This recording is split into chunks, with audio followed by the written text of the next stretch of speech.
Hey, are you ready? Yo, we're ready. All right. Welcome to the St. Michael podcast.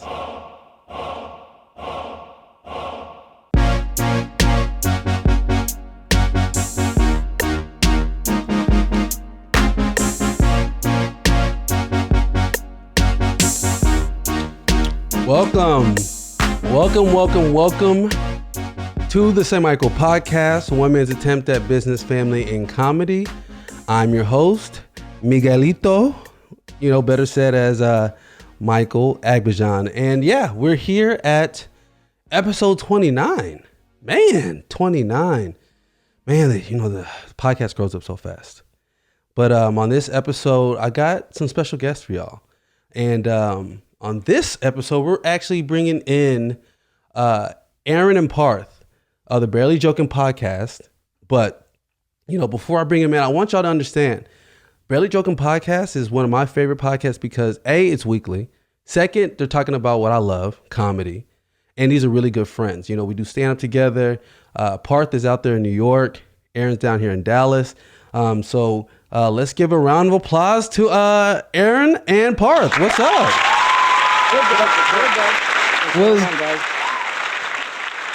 How are y'all doing? Yo, we're doing great. Well, I mean, I'm doing good. Sorry to speak to you. You know what I'm saying? I'm doing. Doesn't know how I'm doing. You don't know how I'm doing. I could be having a bad day. Yeah, Parth is doing terrible right now. I'm actually not doing great. Y'all doing okay? I'm doing better now. I'm doing better now that I'm on this podcast. Okay, if y'all listening, this is Parth talking. Okay, Parth, tell us a little bit about yourself so people kind of know what you sound like, who you are, what you do. You know what I mean? Like how life is. Yeah. So, I'm part of obviously the Barely Joking podcast. We do, a comedy podcast. We do sketches. We talk about stand-up, and I'm a comedian who's done some work in Dallas, and I've recently moved to New York. And basically, this podcast is our only way to get our comedy out at this point because of quarantine. Because of this coronavirus shit that's happening. What do you do when it comes to like work in general? I cry. Then I do my 9-to-5 job to pay the bills, and then comedy, basically writing sketches, stand-up material that I don't get to practice now. Man, okay, so that's Parth. It's depressing, right? and then okay, tell a bit about yourself too, Aaron. Yo, all right. Well, it's really funny because I'm from New York, and then I moved to Dallas. I've been doing comedy for a while. And my 9-to-5 is a developer actually, and then my night is just like writing scripts, trying to prepare some projects, just trying to stay busy, man. What do you What do you develop? No, I'm a software engineer. Software. So, okay, isn't that what you do too, Parth? Yep. So y'all both same thing. Y'all both do the exact same thing. So software engineering. So y'all code and do all that, right? Yeah, for real. Exactly. So okay, where did the Barely podcast come from? Like, how did that whole thing start? Like, who wants to tell me about that? So, I mean, I think it was around the time that I was moving out of Dallas, and me and Aaron had been like writing partners for a couple of years, right? Yeah. About 2.5 years. And, we decided to create this umbrella company or production house or something. I don't know. We're thinking like, as a group, what do we want to call ourselves? And let's start shooting some sketches. And then obviously when I, because of my job, had to move to New York, we decided, let's do a podcast because that's something we can do even when we're apart, right? Like that's still possible to do. Mm-hmm. And another one of the seed ideas, and Aaron can speak on this as well, is that comedians don't have writing partners. A lot of amateur comedians that, we hung out with or that we've met don't have writing partners. And having a writing partner for comedy is really important. So Aaron and I basically started this podcast with the idea that, okay, other comedians can listen to our writing partner discussions. Aaron's my writing partner. And so how he helps me improve my sketches and how I help him improve his sketches and stand-up material and so on and so forth. So it's spelled like barely, as in BEAR, right? Is that is that a play on words? Aaron can tell you why. Okay. Aaron can tell you why he did that. Yeah, recently, one of the listeners of the Barely Joking podcast was just like, "Hey, I thought this was a gay podcast because you said barely." Wait, really? 100%. Yeah. Yeah, you're keeping these criticisms from me. That is hilarious. He said he thought it was a gay podcast. Yeah, like he was so excited, and he was. But wouldn't it be called barely poking though? What was that? Wouldn't it be called barely poking? Barely joking, you know what I'm saying? I mean, yeah. Listen. Make it really listen. Are you trying to create a spin-off right now? Like, is that what you're trying to do? No, actually. All right. So this is what happened. I tried to create another company before, actually, when I was living in New York, because I was like, oh, it would be really great for people who don't have like what do you call that? Writing coaches from like UCB and the Pit or whatever, like across the nation. Like you would have to move from like whatever, Mississippi or something like that, to LA, to Chicago, to New York in order to like get the same training. So I was just like, what if I just tried to bridge that gap and make like a service of some sort where writers who have been like performing and writing on the stages of these big theaters can just make like an extra couple of dollars, don't have the funds to move. And that went nowhere, by the way. But what I did get out of it was the logo. And so that's the same logo that we use for the Barely Joking podcast and everything else. The logo is a bear. Yeah, it's like a bear. That's why we want that. Yeah. Some people think it's a gremlin. But it's supposed to be like a stylized bear. So, I see, like kind of like Kanye. Yo, don't you ever say that again. All right? Oh, someone said that to you before? Kanye West? Yeah, like you know the Kanye Bear and the what's his name? Day and Night. What's his name? Kid Cudi. Kid Cudi. Yeah, you know, he's Kid the Cudi, fox. yeah. They're coming out with that cartoon. Yeah. Yeah, we came up with. Well, I bought that logo or like that character way before that album came out. So, you know. Oh, so this has been in the, copied has been happening. Like you had this like in your back pocket for a while. Yes, yeah, for years and years, like since probably like 2012 or something. Oh, okay. So, but y'all felt it was about time to go ahead and start it. So y'all started it last year, right? Yeah, Yeah, something like that. Yeah, like December 2019. And it was like all coincidental because he had the bear. Then I was like, why don't we call it Barely Joking? And you're like, you know what else sounds like bear? The word bear. And then we went with his logo and basically it ended up falling into place really well in terms of branding and stuff. Mm-hmm. Yeah, For sure. Yeah. So how do y'all Except like for the it? part- Like, what are y'all seeing like as far as like issues and like, is it your new favorite thing because y'all can't do comedy like that? Or like, tell me what y'all think about the whole podcasting journey in general. Oh man, let's see. I think that all right, so the first couple of episodes that we were talking primarily about the jokes that we're trying to work on, right? Which is almost the point of the entire podcast. Mm-hmm. And then I think we started to evolve a little bit and get some guests on, and we could talk about what they're working on and their jokes. And I think that it's still evolving, to be honest, you know? So we still go over like some material that we're working on. Mm-hmm. Like in the previous podcast, we were talking about the process of animation, animating a project, right? And how that goes. But I think that we haven't fully, we're still in the experimental phase. I would say that. Oh, I see. Yeah, that's pretty much how it goes. You got to kind of it's almost like finding your voice on stage is the same way as finding your voice on a podcast and what works best for not only your time, but also your listeners, right? 100%. Yeah, and like, I think one of the main things is like, what episodes do we like recording more? You know, like that episode that you came on, that was like really fun for us because we talked about, you know, cancel culture and comedy or whatever, but it was like a really different topic rather than the episodes where it's just me and Aaron. All we're doing is talking about our sketches and our stand-up material and, you know, whatever's going on in the comedy world. So yeah, I don't know, like we're trying to, I think it's going to end up being a mix just because like the heart of the idea was that, you know, how do two writing partners discuss their sketches and stand-up? Man, so we still want to keep that part in there. Man, that's crazy because I'm sure y'all had the idea in general, like how y'all wanted to do it, not thinking obviously that a pandemic was coming, and now you're like, you know what I mean? Yeah, for like sure. it just really makes you have to you have to really pivot. You know what I mean? Mm-hmm. And then even Yeah. whatever y'all even get used to, who knows after everything is all good if that's something that y'all want to continue doing or kind of change it up again. So it's kind of like you're in the dark a little bit, right?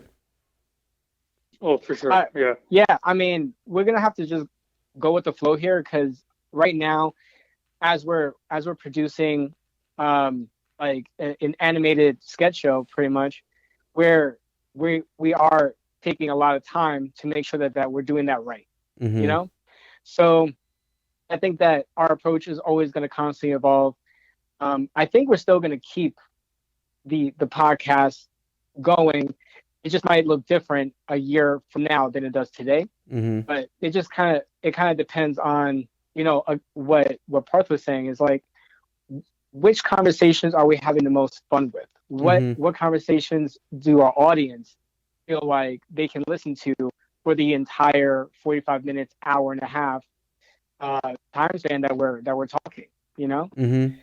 Yeah. Because just because we started the podcast because we wanted to give other people insight into like what makes a good sketch, for instance, is like, you know, I don't know how technical people want to be, so we're throwing out these ideas and we're gonna stick with whatever works, you know, for sure. So basically, you know, y'all gonna keep working on it, basically, right? No, yeah, man, don't stop. So stop. Real quick, like what's going on in like your life, Parth? Because you're up there in New York, a lot of things are happening. Like what's happening? Like what was your weekend? Like what do you have? Like what's going on with you? I mean, there's not much to do. Honestly, like shit's still closed around here. And I think here's one of the issues in terms of comedy right here that I've been running into is there are not that many outdoor venues in like New York and New Jersey, right? There are a couple of them, but they're not like Texas, where almost every Texas restaurant has some kind of outdoor seating, or at least the comedy clubs that, you know, I went to when I was when I was living in Dallas, right? They always have an alternative where you can sit outside. New York and Jersey, not really like that. So it's like they don't want to make an effort to do something in the summer because you're gonna have to close it in 2 months. Does that make sense? Oh, so it's like, you get what I'm saying? Like in Texas, you'll just be like, hey, 9 months or 10 months, we can keep it open and we can do an outside venue during this virus and still, you know, get some comedy venues open or like have some bars open and stuff. But New Jersey and New York, it's like, well, government's giving us some basic kind of assistance as a small business, but we're not going to even open up, right? Because even if we open up now during the summer and in October, we're going to have to close up, right? But how does outdoor even work? How does outdoor even work in New York? I mean, isn't there a bunch of buses and exhaust? Well, that's what I'm saying. Like, it's not fucking set up like that, right? Like, city isn't planned like that. So it's like by the end of I don't see comedy happening in New York unless you're like a big name is doing a show or something, and like tickets are being sold. Like open mics, I don't think they're gonna open up till probably next year, probably like January, February next year, maybe even. So yeah, man, that's like the comedy aspect of it, you know. It's like in terms of stand up, nothing happening there, and then the rest is just this animated sketch that I'm working on with Aaron for Barely Joking. We're trying to see what happens with that, and then just work. Man, and it's like, oh yeah, I just want to add on top of that one real quick before moving on. But like, and it's a time that's like very uncertain because places that are comedy, like big top comedy theaters are like shutting down. UCB in New York shut down. In Chicago, Improv Olympic shut down. I had no feelings about that. Aaron was really hurt, but I was like, "Who cares?" Dude, why? I was so Why? hurt, man. Why? That's where I started studying. That's where I studied a lot of my sketch classes. I went through their entire sketch program at UCB. I used to go there. I used to live at UCB, like just watch like all their shows. You know, so like for me, it was like a place for me to go, just to watch like other people do it and do it right. You know what I'm saying? Yeah. And like just be blown away.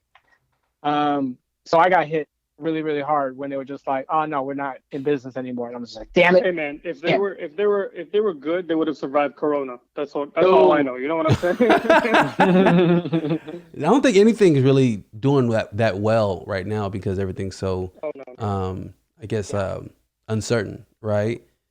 Yeah. So, Aaron, tell me what you've been up to real quick, so we could get into some juicy topics that are going on. Oh, yo, I want to get to these juicy topics, so let me talk fast over here. Yeah. Dude, man, it's just a hustle, like just seeing where I want to be in the next 5 months to 6 months, making a goal for that. So like my number one goal right now is to link up with Parth and figure out a way how we can streamline our animation so that we can get more out in a shorter period of time. Working on improving some of our existing sketches, because if we're going to be throwing down money to produce these sketches and put them online or whatever the case might be, we want to market it really, really well. We want people to enjoy it and receive it really well, and we need to work on our brand, right? Our style of comedy that tears us apart from every other person that's maybe on TV and on the internet. Is going to be really difficult to do. But you know how somebody watches like a Family Guy episode and people already know what to expect? Yeah. I'm feeling like, more than anything, I would really like to figure that out with the show that we're working on right now. Can you tell me? Can you tell me a little bit more about what y'all are working on as far as that show?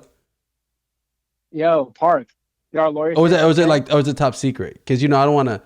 No, I mean, we want to plug it. Like, it's watch out. Barely Joking podcast is not going to be Barely Joking Productions, bro. Yeah. But it's for sure. But it's like, it's again going back to the conversation of during this quarantine, all comedians are looking for a new outlet, and me and Aaron, fortunately have decent jobs where we can take advantage of being able to save up a little bit money and put it down for animation, because the amount of time and effort it would take to get the camera, actors, and everything together to shoot our sketches is probably the same amount of money and time it's taking as well, in terms of production to produce these animated shorts. But at the advantage is that we don't have to be close by, right? Mm-hmm. And obviously because of this coronavirus, you can't be close by together. So it's kind of like this cool loophole that we found that we're just exploiting at this point. And so that's where the idea came from. Really. Mm-hmm. Yeah, so to basically give you like an overview of the show, it's we are just trying to do a sketch show. Mm-hmm. That's really the heart of it, right? But without hey, it's called sketch anthology, okay? Even though it's not sketch anthology. Thing, that's right. Because it's a big word, I'm putting it on there. Sketch anthology, right? It just means a variety show. Yeah.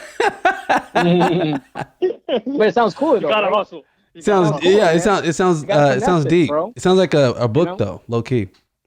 What sounds better, metal or aluminum? Come on, bro. We're trying to get that price tag higher. I get it. So you're telling me about what it was. So what is it? Tell me. It's just a sketch anthology show. It's a variety sketch show that's all animated. That's it. So it's like like when you say sketch, like a Dave Chappelle, but animated. Yeah. We're talking about like whatever, like Human Giant, Key and Peele, the Chappelle Show, that kind of stuff. Yep. Oh wow, that's dope. I like the name too. You said a comedy. It was a sketch anthology. That's right. So you're like carving. You're carving your own lane on that. Like you're creating your own niche in that area. For sure. But more importantly, I feel like something like this has been done before, obviously, which is like Robot Chicken, for instance, right? But like exactly the style of Robot Chicken, right? Like every sketch is like 30 seconds, and they're all pretty much extremely dark, right? Yeah. And there's like no flow. What was that? They're all parodies, also. Like all of them are parodies. Yeah, but I don't think I went through an entire episode ever of Robot Chicken. Mm-hmm. When Robot Chicken came on, to me, it's like when MASH came on when I was younger. It's like, oh, time to change the channel. That's kind of how I looked at it. It's like, oh, why? That's going to be the difference for ours. You're going to want to watch the entire episode, Michael. You're going to be like, this is better than Robot Chicken. Yeah. So y'all want to put together the kind of like the the reel first so y'all could go out and y'all trying to like sell it to like different networks, or were y'all thinking about what's the move on that? That's a good question. I don't know if Parth wants to chip in on this, but I think that eventually we do want to pitch it to a network, but since we're no names, we would like to build a relationship with our fan base, right? Build a relationship so that we're not necessarily knocking on production houses' doors. They already know who we are, and our conversation can go a little bit smoother. And also, we just have more leverage too. So when you when you say that, is it almost like suggesting that you can't do both at the same time? No, you definitely can. Yeah, 100% you can. So, but you say yeah, go ahead. But yeah, so, but like there's one way that people have done it in the past, which is like they play their cards to their chest, right? Like they don't show any of their work, and for them to get a conversation going with a production house, it might take months, or to get a literary agent to read the scripts and greenlight you, that might take months, right? You might get a lot of rejections, and then I mean, we could do that, but we can self-brand and then at the same time show people our work and possibly have great success. It's kind of similar to like shoot for the moon, but even if you fail, you land among the stars, like some shit like that. It would be great to have a network pick it up, but at the same time, we're not gonna create a product, put money down on it, and it's a good quality product that we like, at least ourselves as artists, and we feel other people are gonna like it, and then sit on it and not put it out. So we're definitely gonna put it out if a network is interested, or if we get somebody who's interested. I mean, the goal is to have enough of a brand or be enough of a success where a producer comes to us, hopefully, not to be cocky, but as a definition of success, or that you've made a successful product, if somebody reaches out to you and says, hey, I want to buy it, right? And when that happens, hopefully we have enough material for a second episode already ready to go, where we're like, okay, cool, here's a second episode of stuff that we haven't put up, and now you can put it on your network. Is that how it usually goes, or? No, I mean but we don't know. We're just doing it our own way, and let's see what happens. Okay. We might not. I mean, let's. The point is, you want to, as an artist, put your content out, right? Like no matter what, you want to put it out. So you need people to like vouch for you, and for anybody who's in comedy or in entertainment, the people who are going to be, rooting for you the most are going to be your fans, right? Yeah. So the more fans you have, the more pull you have too, right? But how do you gain like a huge fan base in the way that just like y'all are explaining, even in general, like in this type of climate? Because I know it's not a definite answer. You can't say, oh, this is exactly how you do it, but it's almost like a lot of the way that you could build fan bases are, like doing things online and like doing things offline, right? Like making connections and leveraging your network and things like that. But now, like I don't think production houses are really like taking meetings like that. I don't think that people are going, together and nurturing and building like relationships and meeting each other. So like I'm wondering what's the strategy? You know what I mean? Like that's a real question to me. I'm not gonna give it away on here. Just because, like, I'm not gonna give away my fucking secret weapons. So you have the secret sauce? No, but I mean, I'll give an overview on what we're thinking, and we don't know if it's gonna work. But the idea is basically that, and to answer your question, how do you get people? How do you develop a fan base? In my opinion, is you produce a lot of quantity that they keep running into you. And eventually you start hitting people who are into your content and they hit the follow button, right? Like an example of that is TikTok, right? Like TikTok is something that as a comedian, I'm trying to get into.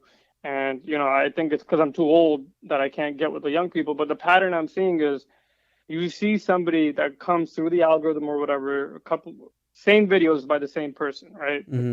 Different videos by the same person again and again, and you like their content and you just hit follow, right? It happens enough. No one does it the first time, right? Unless it's like a really masterful piece of work, right? And I think that's the plan that me and Aaron are concentrating right now on, obviously good quality, but also content. We want to be able to take out 2 or 3 videos a month, that's how we're planning on building the fan base. Yeah. So being consistent in that way, just putting out that consistency, people could always come back to it. That's the strategy, low key, right? For sure. Mm-hmm. Oh, I got a parable for your audience real quick. I want to hear it. I saw this on a fucking motivational video or something. I was telling this to Aaron. There was I don't know who it was. It was some of these motivational speaker dudes, and the example that he gave was there was an experiment done where one group had to build 25 pots and one group had to build the perfect pot, right? Mm-hmm. Quality versus quantity. Mm-hmm. And the best pot ended up being created by the quantity group because they got the practice, right? That's the point. All right. You don't want to fucking sit and make a perfect animated sketch. We want to make multiple of them. We'll get better as we go. I'm not expecting the first one to be perfect. Man, right. Okay. Shout out to that parable. That's it. That's an amazing parable. Yo, this man, you don't even know, guys. This man right here, Parth, he's got him. He's got these heavy hitting lines, bro. He's got another one for you. I'm gonna let you tell it. All right, Parth. What is it that your father tells you about hard work? Oh yeah. Aaron likes this. One of the lines my dad told me, and it's a saying in Punjabi, because I'm Indian, obviously. And the line is, to get to heaven, you have to die. Let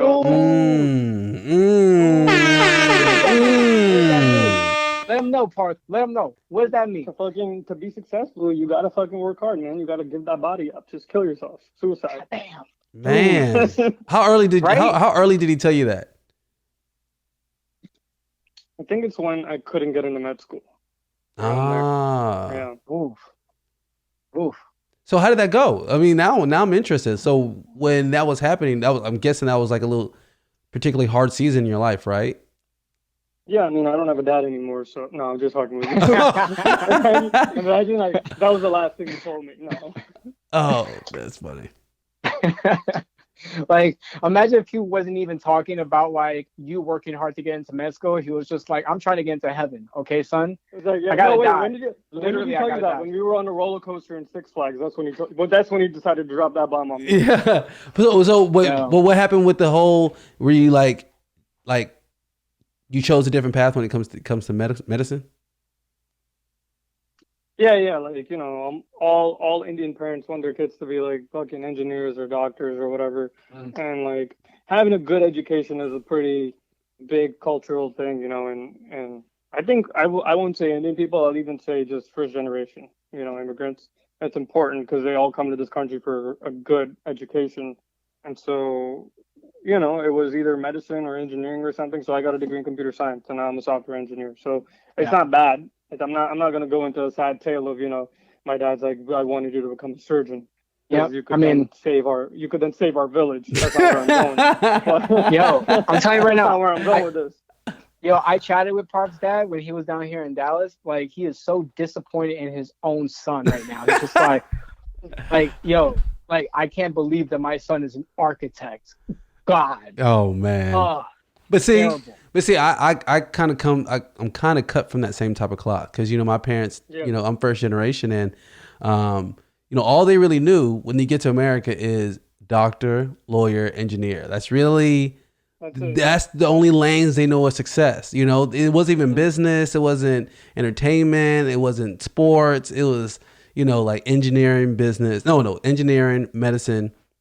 And I was really then business. Yeah, well, even when I went into business, when I started, my parents weren't super jazzed about it. They weren't like, "Wow, this is so great." They were like kind of quiet about it. And then when it started to like become like successful and like actually make money, and then people started hearing about it outside of them and coming back to them about it, then the pride came in. But it didn't start off like that. So I think the pride counteracts all that disappointment that they might have, like, and when they feel pride, like any kind of pride or proud about what you're doing, I think that kind of counteracts the disappointment, right? I think that's basically the goal. Your parents want to be proud that they came to this country, Yeah, but there's I see some people raise their children, right? Or they try to like make them really nice, right? Or they try to raise them to be like, basically whatever it is, like they have a goal. And it could go either way, where that child can be raised to be a good person, or they could be pure trash. You see what I'm saying? Like you could try your hardest, but you can make a little tiny like mistake somewhere along the way, or their personality or their soul, whoever they really are, could comes out in a different way. And you never know how people are going to come out. So I think, at least for my parents, they were just holding their breath saying, I hope he didn't choose the wrong road and that we're going to pay for this. You see what I'm saying? Right, yeah. Yo. That's what they have. All right, I have a real ass question for you in that case, because I know for sure, 100%, that at some points in my life, my parents were just like, this dude is going to live here forever. All right? And at some points in my life, and this is not a joke, I had thought about what would happen, what would I have to do to survive if I became homeless, Because I was like, I didn't have a college degree, and I was just like doing theater and film, right? In college. Terrible idea.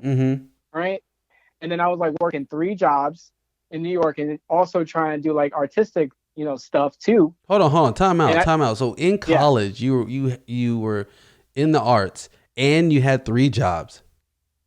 No, at that time I had 2 jobs. All 2 right? jobs. Relax, okay? Ooh, that is. All right. So when I was in college, well, I switched my major a couple of times too. I was like in economics. Sorry, I was in finance first, and I was just like, I can't do this. And then I was just like, I want to do theater and film, and if I put my heart into it, I'm just gonna make it. Pretty much, right? It's like the dream. And at that time, I lied to myself 100%. And at that time, I was also working at Yankee Stadium, right? And this was like the old stadium, by the way. Like they have a new stadium now, but I was working at the old stadium, like the really shitty one. And I was in sales there. So I was just like hustling all the time. I was like, I never had money. It wasn't until I got my current job at like the age of 27, that I started making money. Every other year, I had always made less than $30,000 total. That was and that was a good year. If I made 30,000, it was a good year. And that's like to the bones, like hustling, doing what you can, and you still couldn't really kind of get over that hump.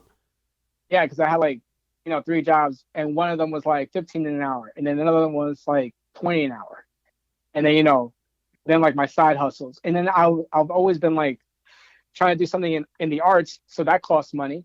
Even taking whatever, like if you took a sketch class or an improv class, that's like $400 or $450. You know what I'm saying? That's expensive, yeah. Yeah. So when you said real quick, when you said side hustles, tell me one of your side hustles. Dude, yo, all right. So one of my side hustles, prostitution. I was like, this man was sucking dick. I said, bro, I'm not proud of this moment. I'm like, okay, hold on.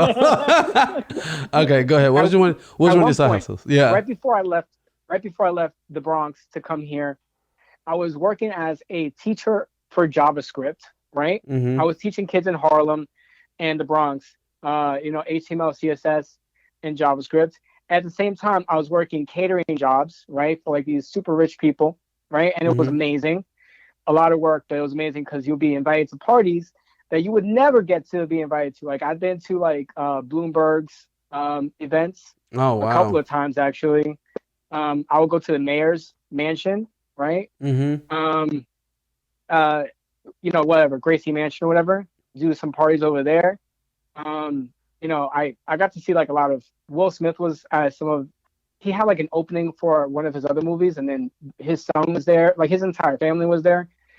It was like, it was crazy. By the way, Jaden is really weird. Like he came in while we're like trying to set everything up, and we're just like, oh, it's not ready. And then he's just like, yeah, I know, I'm just looking around. And I'm like, what are you looking at? Like, we're setting up. Like, what is this? But that was another. Hold on. What's weird about that?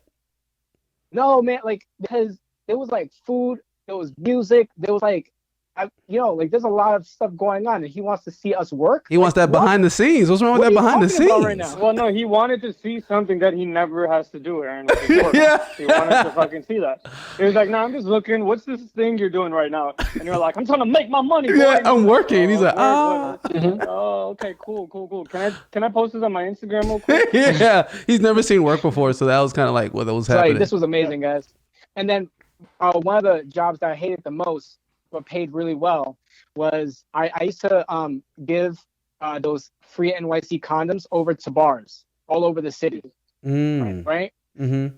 So me and my boy Derek would just load up a van that he would rent. Sorry, no, he actually owned this one, right? But it was a really, really old truck, and he would just go to one location to get all the condoms, and then I would have to go out and physically deliver the condom to the business, right?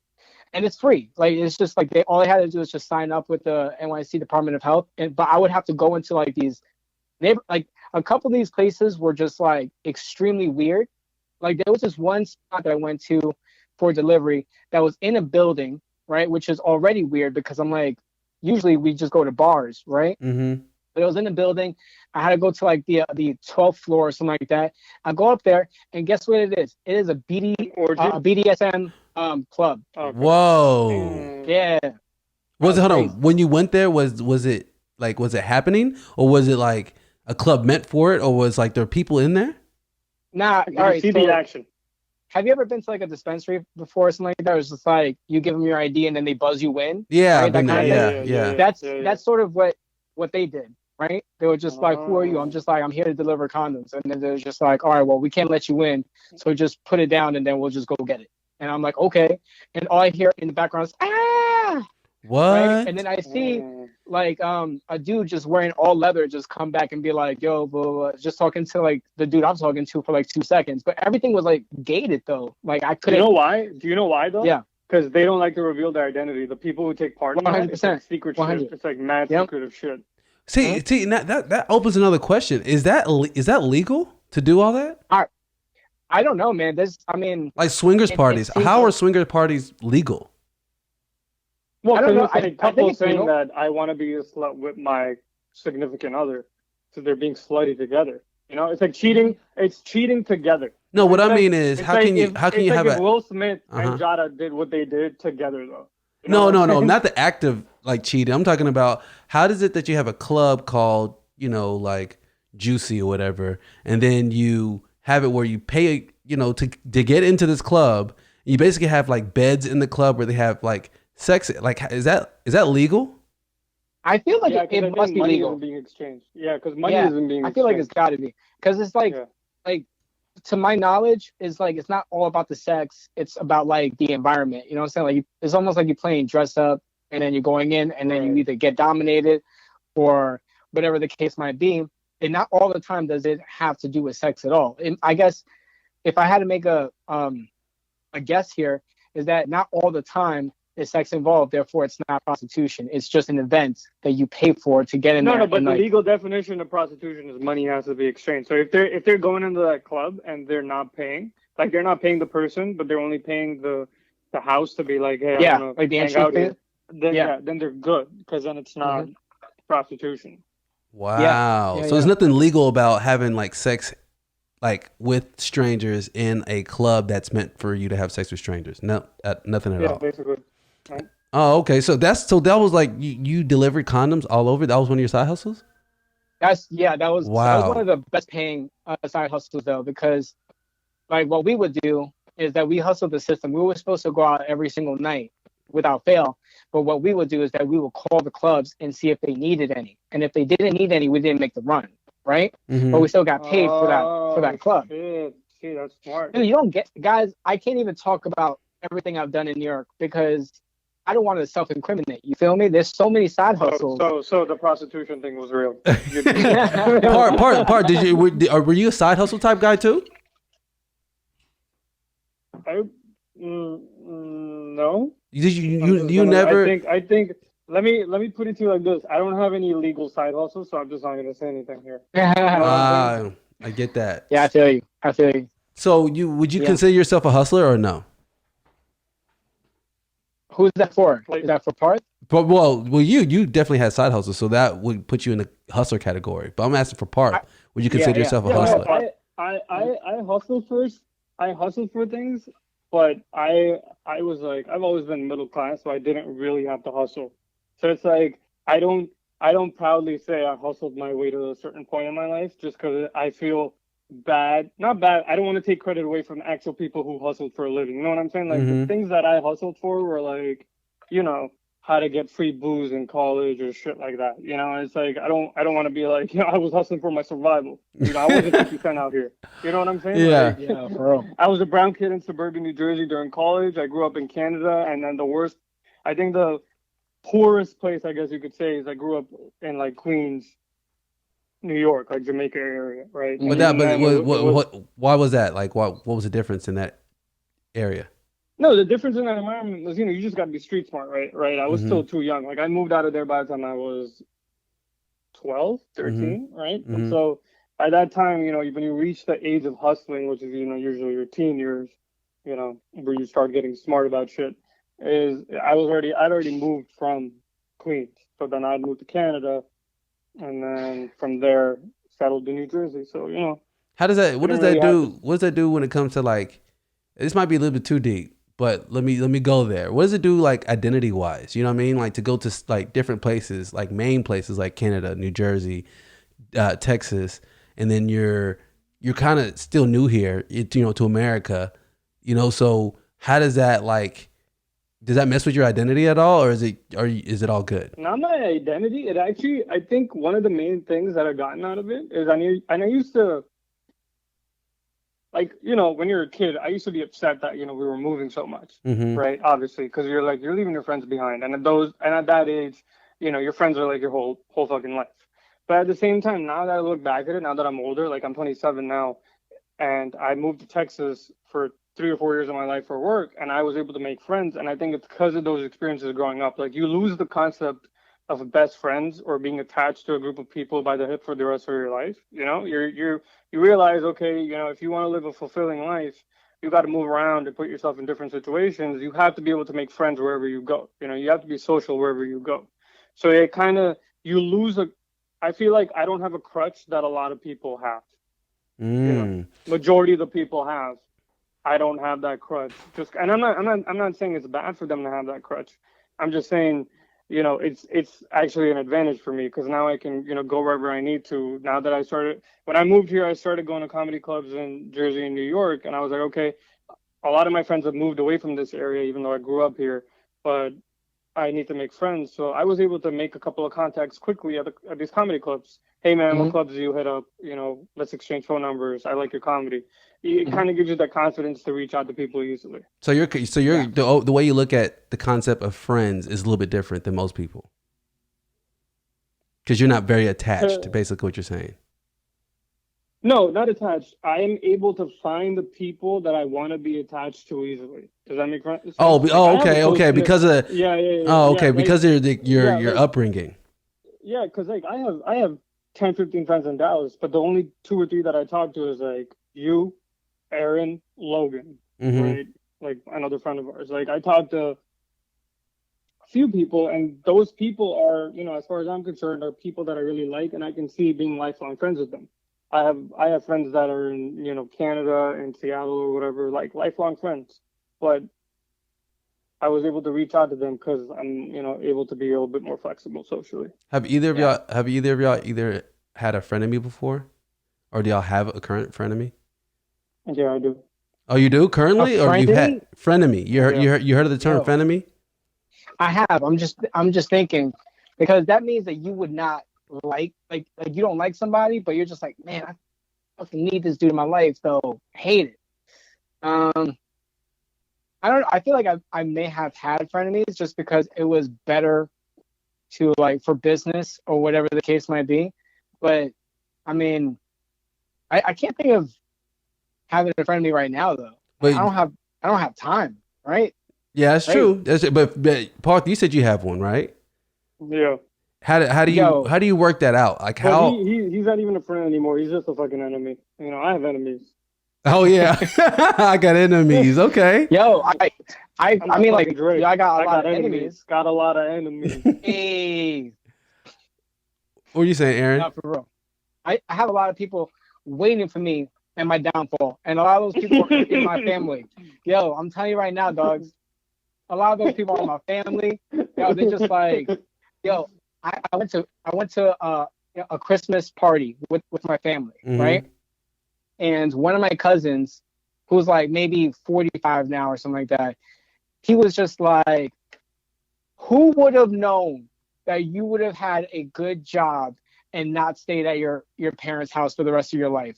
And I'm just like, Damn. yo, could you get more direct? Like, but yo, this is crazy. This is wild. Disrespectful right now. Why do you think, like, what is it about you? Is it intimidation? What is it? No, man, because like I was trying to do theater and I was trying to do film and I was in Amway for a while and I was just like doing all these side hustles. Like I was like, I will leave my house at like 6 a.m. and come back at like 1 a.m. because I'm like working like 3 jobs and shit, right? And like my cousins, one of them in particular, that was him just being nice, by the way. That was him being positive, you know? Look like what he you said did, buddy. that. He said that with no malice, but I was just like, Jesus Christ, what did you think before? You know what I'm saying? Yeah. But yeah, man, like I feel like anytime I have ever done anything, these people are just like, yeah, that's not gonna work. Like literally, I had my uncle tell me that being a software developer I wasn't gonna make that much money, and I was like, if I'm lucky, I'll make 50,000 a year. This man who doesn't know how to read, didn't graduate high school, right? Yeah. Yo, it could only get more ironic, or after he tells you that, he's like, also check out this meme on my iPhone real quick. Yeah, exactly. Excuse me, my man, what do you think you have in your hand right now? But you know, like real quick, all right, because frenemies are dangerous, right? Like I'm not sure if y'all heard about the guy in New York, Fahim Salih or Salih. Okay, this is crazy. He's a 33-year-old tech CEO, right? He created this this app called Gokada, right? Gokada. It's like a motorcycle ride hailing app in Nigeria, right? And you know, they call him the Elon Musk of the developing world. And recently, this last Wednesday, they found him in his New York high rise, dismembered, beheaded, torso, arms all cut up, right? Yeah. So y'all have never heard of this yet? No, I haven't heard of it. Yeah. Okay. No. So listen to this. So basically, you know, people are like, what happened? This guy just cut up. They said it looked like a business deal gone bad. That was first speculation. But then it came out that the first suspect was his personal assistant, and his personal assistant is a 21-year-old guy named Tyrese. And what happened is that, you know, I guess, you know, Fahim found out that he kind of was stealing money, like embezzling money on like low key on the side, right? So then he kind of talked to him about it, and he said, all right, you know, you're gonna have to, you know, rather than, you know, me firing you or getting you in trouble, I'm gonna give you a payment plan, and you could just pay it back through that way, right? So basically, and from what what people are speculating is like anywhere between like $10,000 to like $100,000 that, you know, he took, right? And he said, I'm gonna give you back a payment plan. So because he like, it was too much pressure for him to like pay that back, he snuck into his apartment where his high rise, the elevator goes right into his apartment. So I guess he snuck in because he has access. And then, you know, I guess what they first found out is that he tased him. This was on Monday. He tased him, and then he stabbed him to death in his apartment, right? And then he left, and then he came back with a electric saw and was like trying to clean up his mess and like dismember his body and put it in bags so he could leave and like clean up the mess. But then how crazy is this? The guy, Tyrese, the electric saw, he purchased, you know, the electric saw with the money, with the say like what Fahim's credit card. You know what I mean? And you know when it's y'all definitely heard of it be your own, right? Well, it's not his family, but you know your personal assistant stole money from you. You're a good guy. You say, hey, I'm gonna give you a chance to like pay it back, no issue, no problem. And you know a 21-year-old assistant comes back and then he murders you. I mean that to me, you know what I mean? Like I always think about that. Like a frenemy could be the enemy. You know what I mean? Like not enemy, but the end of like the end of me. You know what I mean? Because when you have those people around that you just cannot trust, and sometimes you know they put on this face, they're dangerous. Here's my thing though. Like the minute he found out that he was stealing money from him, that's not your friend anymore. You know, as far as I'm concerned, like that's not a mistake a friend would make. Yo, a friend wouldn't do that to you, is what I'm saying. Yeah, but see, I feel like go ahead. Lot of different things. I feel like a lot of questions going into my mind right now because I'm just like Tyrese is definitely from East New York. 100%. That's a Brooklyn thing to do for sure. That's number one. Number two is just like yo, like whoever this person that got killed is, like he was definitely not from New York. Like how do you give access 24 hours a day to somebody? That doesn't happen. Like he deserved that. What about this doorman though? Like I feel like everyone in the building, if they live in Manhattan especially, they pay for that doorman to be awake at all times. You feel me? Mm-hmm. No, like that doorman is like that's his friend though, right? Like that's his friend that's trusted. So the doorman at 3 a.m.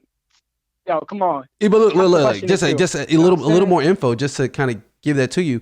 When he killed him the first time, stabbed him to death, and then he came back and dismembering his body and doing all that to put it in bags.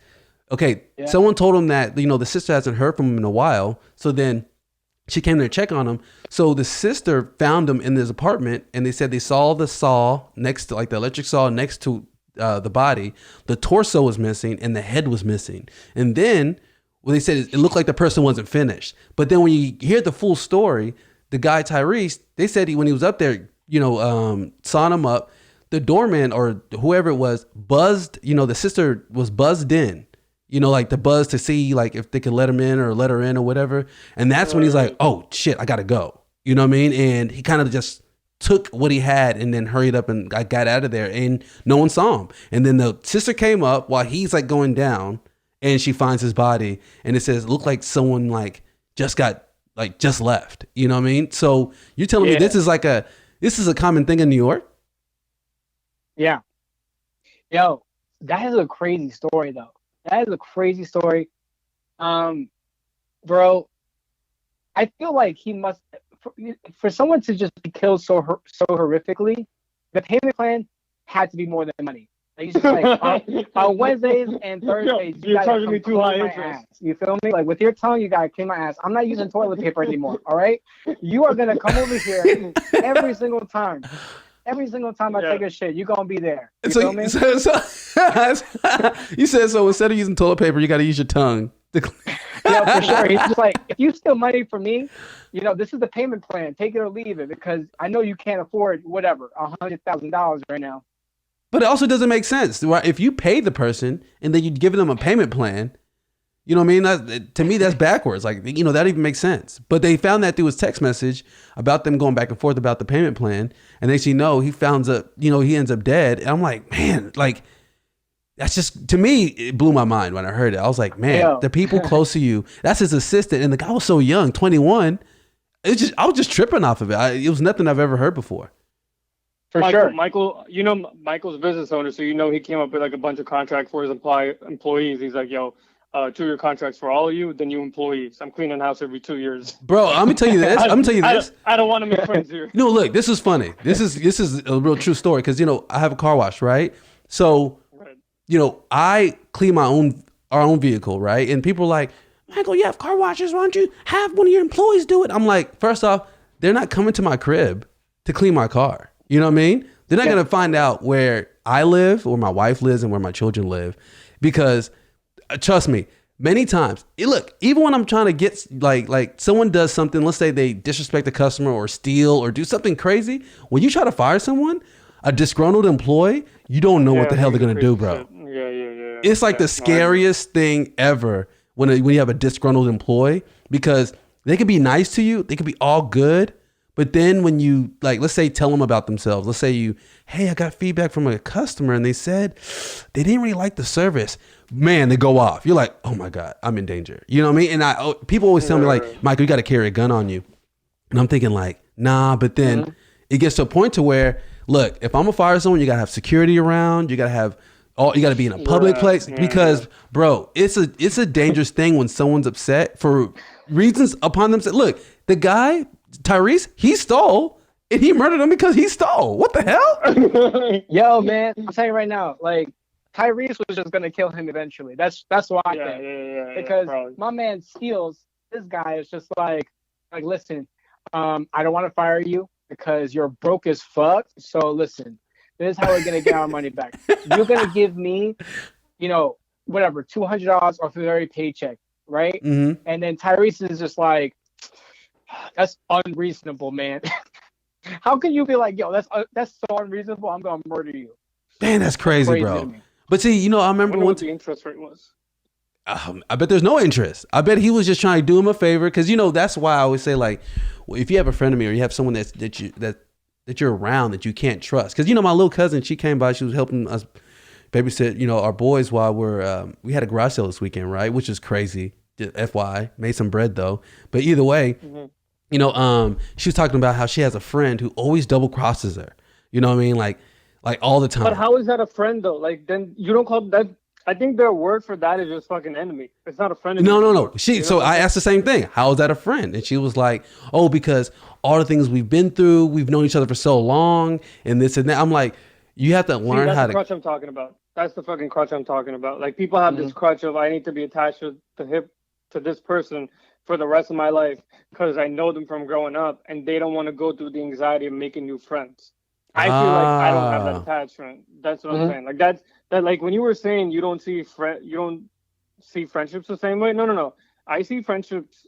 I see the value of friendships the same way, but I see cutting off friendships in a different way. Where I'll cut off a friendship if I see, okay, I don't want to fucking go through this bullshit.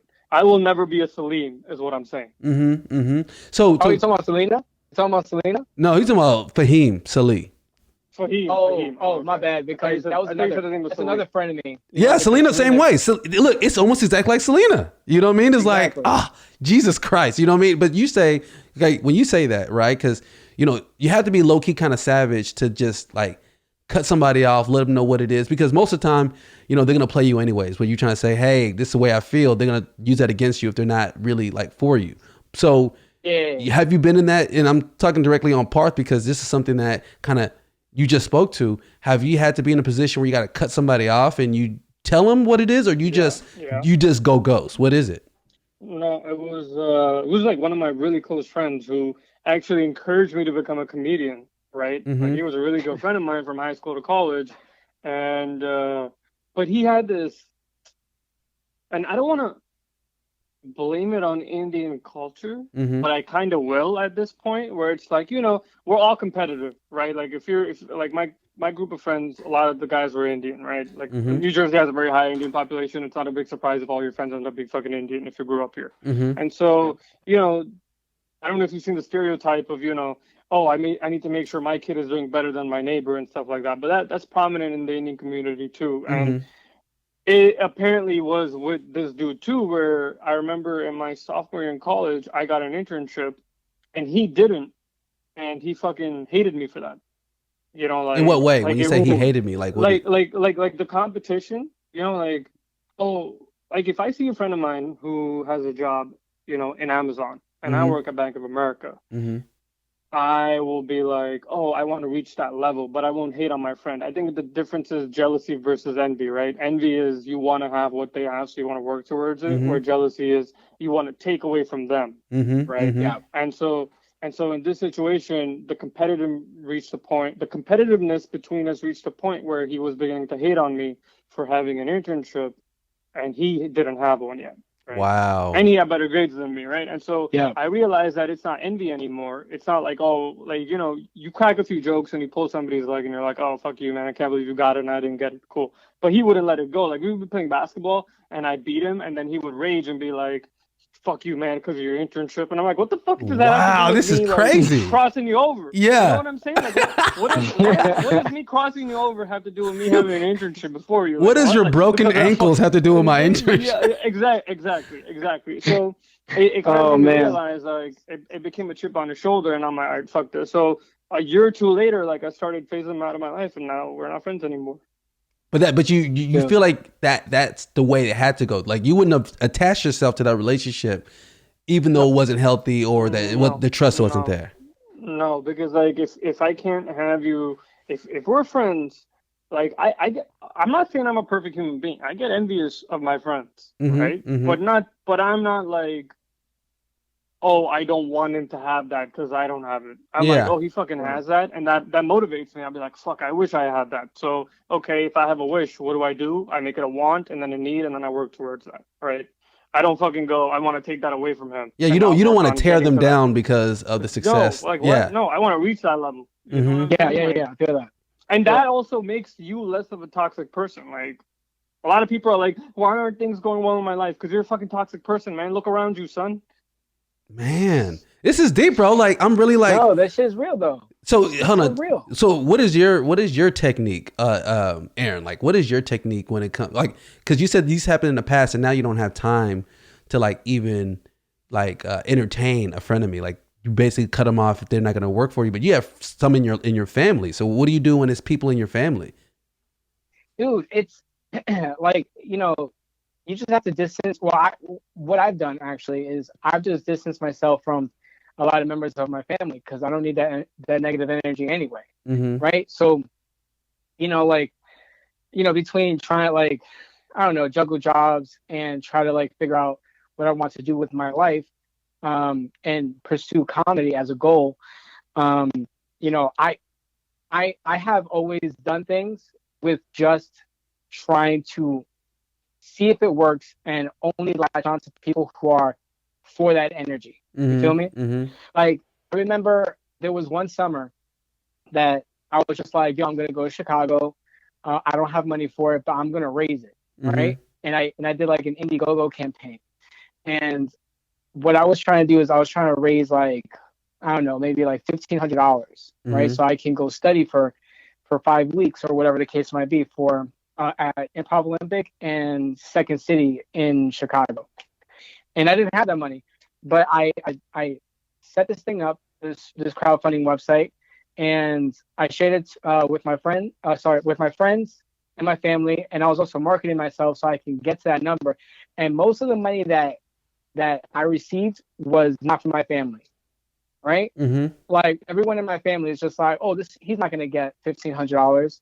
Right, that's what they were saying, and I actually reached 1,500, and I got more than 1,500 to go and study in Chicago. Wow! And shout out to that. None of that money was from my cousins, my aunts, my uncles, because they don't believe in me. So, what, you know, like for me, they're like, oh, why don't you come to Thanksgiving? Why don't you come here? And I'm like, for what reason? I've had shows, you don't want to come. I do these events, you don't want to come, right? And when I say that I'm going to do these things, you say I'm not going to do those things, because how could I do those things? Right? Yeah. And I'm like, yo, like, I don't know what you want from me, but like, I'm just not going to talk to you. So like, one of the things that I get all the time from my family is just like, why don't you come around?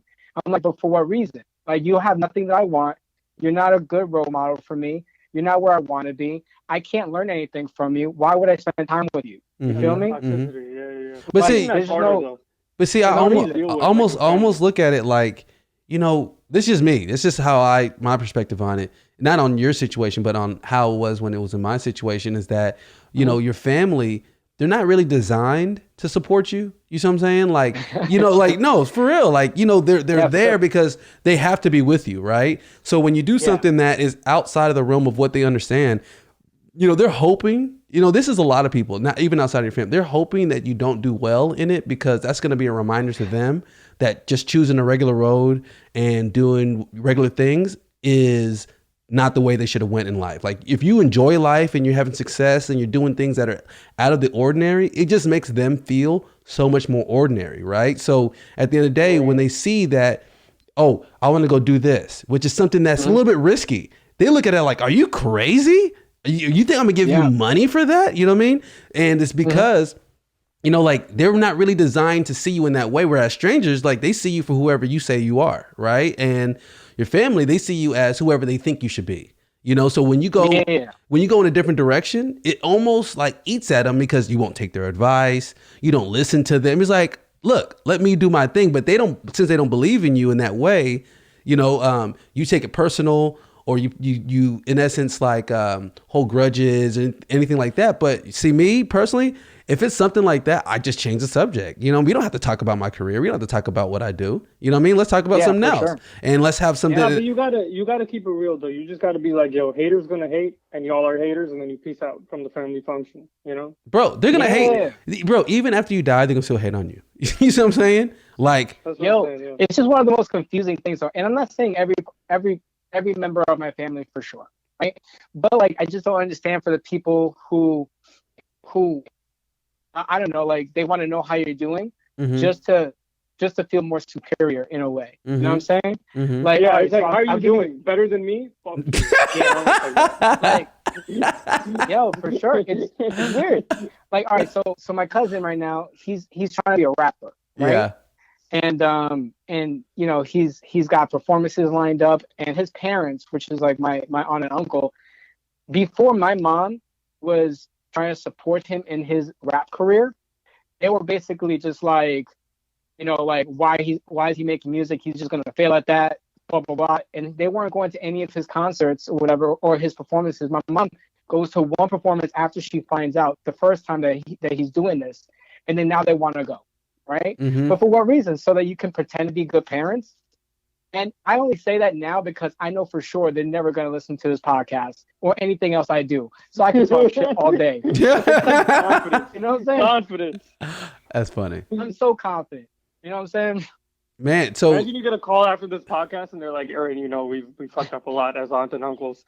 Tell us, just send us your latest thing that you recorded, and you're like, God damn it. Yeah. But see, if they listen, like, oh, okay. But if they listen to your podcast, they'll be like, hey, you do this wrong. You're not really good at that. And you know, it doesn't really like light your flame. You know what I mean? Like they're gonna find something wrong with it. Cause that's the thing about it. There's something wrong with everybody. So when they're like, you're slouching, and you're like, yeah, it's not even on video. How do you know? Yeah. Hey, when I hear you talk, it sounds like you have like water in your throat. You're like, what? You know? You know, because you know, some people build insecurities like that. Have you ever had someone who just says something like, hey man, I didn't know your arm, you know, one arm was longer than the other? You're like, what? Oh my God. You know, like man. I've had that being told to me, bro. I'm just like, yo, man, that's what makes me unique, dogs. You know what I'm saying? You say like, that, but then you cry in the corner after. It's like, oh man. Wow. Yo. Well, no, man, but like I do think that you just like, I'm actually grateful for it though, to be honest with you, because if I'm not able to handle the I don't know, criticism from my, like if I couldn't handle that criticism from like my family, then I couldn't handle it from a stranger. You know what I'm saying? So I think it builds character, and like this goes with like anybody that you were close with and now you're no longer close with. It's just like, listen, like if you can get through that, you can get through anything. You can literally go on stage, do stand up, right? And if you get booed, you're just like, it's not even a big deal because it's not the end of the world. You just get better at whatever you're doing. You prove the people wrong. Man, that's it. Man. Okay, y'all dropping a lot of bars today. No, man, it's real. Oh, and you know, Michael, I'm telling you this right now. It's just like when you have a passion for something, like whether it's your business or whether it's like trying to keep up with your comedy. Because my dude, like I've been going to like classes since 2009, like, you know, just doing sketch comedy and stuff, and all you see is like one case after another of people that you know on TV just doing it big, right? Like just in the past week, I found out two of my classmates from either improv or sketch at UCB are like moving on up. One of my acquaintances from that class is now a director at Nickelodeon, and the other one just got on an animated TV show that's produced by Stephen Colbert.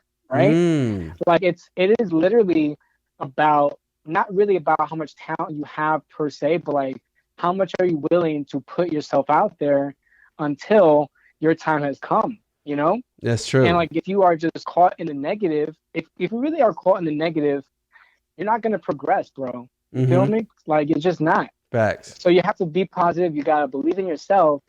And you just got to make as many mistakes as you possibly can, dude, because that's the only way you're going to learn. Parth, you got any other gems that you want to follow that up with? See, the only thing is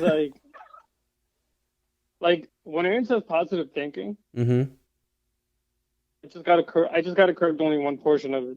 Keep it real though, you know. But don't be like positive thinking, and don't do positive thinking like 15, 20 years down the line. You have kids and a family, you need to provide for them, but you're like, oh, no, I'm gonna make it positive thinking, you know. Yeah, so, like, yeah. No, you're right. Keep it real too. You know what I'm saying? Like, you know, and again, Aaron and I are lucky that we have decent jobs that, you know, we can survive off of them. That if we're 30, 35 and this shit isn't working out, I'll take a step back. You know, I'm not afraid to say it, but I won't go to my grave, you know, being like, oh, I should have tried comedy. You know, I tried it, didn't work out, and I'm going to do something else. You know, I'm lucky to have the ability in my life to be able to do something else. So I'm not going to, I really do care about it though. I'm not saying it's not something that I'm not passionate about. I'm really passionate about it. I want to reach a point in my life where I can take 2 or 3 years off and just concentrate only on comedy. That's what I'm working towards also, right?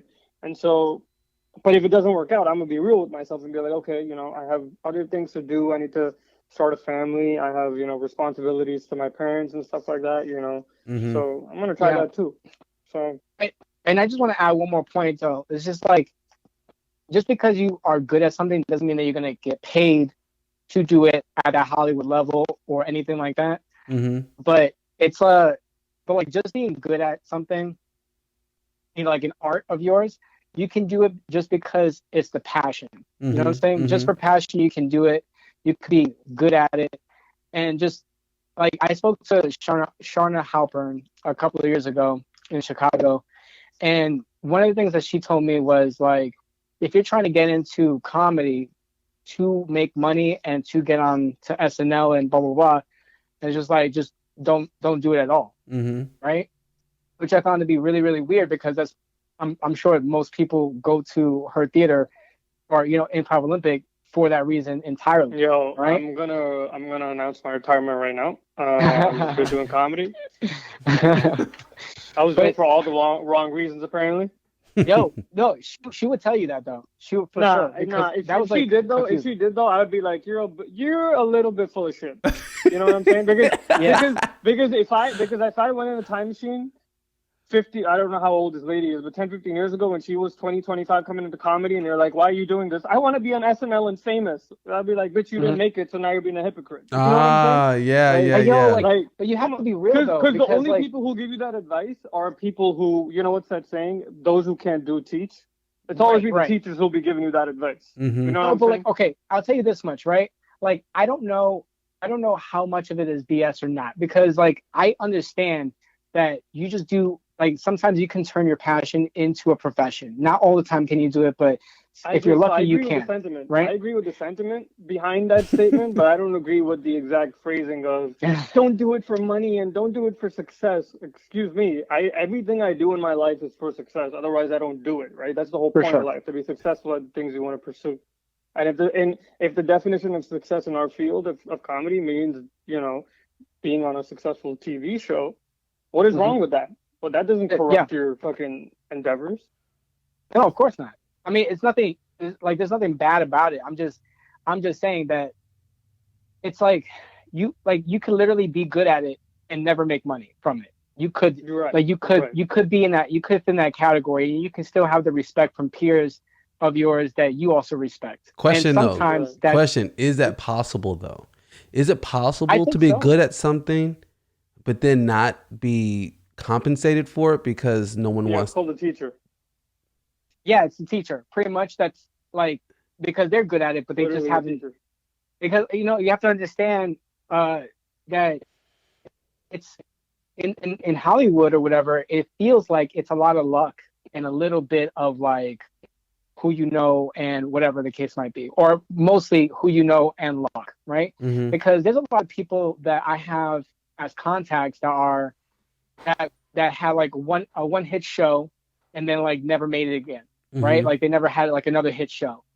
And I'm just like, well, like, would you say that they were successful, or are they still successful because they don't have a show anymore? What is it? What is the definition of success, right? Because you can literally be as good as any other person on Saturday Night Live right now or whoever, but like they just never make it to that big screen. But they are very good at what they do. Yeah. So I don't know. Yeah. It depends on what your definition is. Yeah. It depends on your perspective, because it'd be success of like right now, like the short term success or the long term success. You know, like depend on your accomplishments. I think you'd have to ask them. I think each of them would have a different definition. Like somebody might have a definition of, you might see somebody who's like one of the best people at Second City or UCB or whatever, but they never made it, and now they're a teacher there. And if you ask them, according to you, you'd be like, wow, this is a successful person because they're teaching at UCB. But if you ask them, do you think you're successful in your career? No, because I wanted to work on SNL or whatever, like a TV show. So I think, and you might meet somebody who, same exact position, but they're like, no, I'm successful because I'm getting to do what I do every day and get paid for it. So I think it depends on the definition they themselves had. Because again, I think in this field, it's too wide. Targets are too fucking wide. So it's just all really subjective. Right. So I'll tell you that like a fucking successful celebrity, and he through podcasts. No one fucking thought of that 10 years ago. Who? Because I didn't hear it when it came to Joe Rogan. Joe Rogan, yeah. But Joe Rogan's been famous for quite a while though. He's been on so many shows. No, but not this level is what I'm saying. Like I would consider him like one of the best interviewers right now. His show is better than some talk shows. But how about Mark Maron? Yeah. Mark Maron, he's the same thing. He wasn't seeing the success he wanted to see in comedy, and then the podcast did it for him too. Yeah. Right. So I think it's pretty like, what are you about to say? I think it's part of it is like you can have, I think everyone can have their own idea of what success is, but like I just want to say like the only thing I don't want to do when I die is have regret. That's the only thing that I'm worried about. That's why, and I think that's why like I work so hard at just trying to get, because I definitely want to make a career out of writing comedy and performing comedy, right? But and if it doesn't happen, I don't think I would be like upset about it that much if I knew that I tried everything I could. You feel me? Well, I definitely get that. And real quick, before we cap this off, I want to appreciate you all, for both of y'all for coming on. Incredible conversation. Before I want to see, okay, do y'all have, how can people reach y'all? Like what, like give me the whole 401 on everything you got. Oof. Parth, take it away, man. Yeah, so we have the Barely Joking Instagram. It's literally Barely Joking, BEARLYJOKING, joking. And that's basically the same handle for Twitter, Instagram, Facebook as well. Like our stuff, follow us. We have podcasts that we release about every week. We've actually slowed down a bit because we're working on another project that, we've discussed here, which is the animation project, which is going to be coming to all you guys pretty soon, all you listeners. So keep an eye out for that. We're going to post about it and give updates on the social media account as well. And then obviously listen to our Barely Joking podcast. It's out. Every episode is out every weekend, and we release it usually on Saturdays. Yep, sometimes Sundays. Any personal contacts you want them to contact you? Amateurs. You hear me? What was that? I said, any personal contacts you want to put up? Yo, I have a Twitter that I'm locked out of right now, but you can still follow me at Aaron Louie, AARONLOUIE. That's my Twitter handle. Follow me there. Yeah, you guys can contact me through Instagram and Twitter, and the name is Parth Vader. So it's basically Parth, P-A-R-T-H, and last name that I put on there is Vader, V-A-D-E-R. That is not my real last name. It's just because I'm a Star Wars fan. Man, I just really want to appreciate you all. Thank you so much for coming on. Yeah, bro. Thank you so much for having us, guys. Incredible conversation. And that was Parth and Aaron of the Barely Joking podcast. Y'all check it out.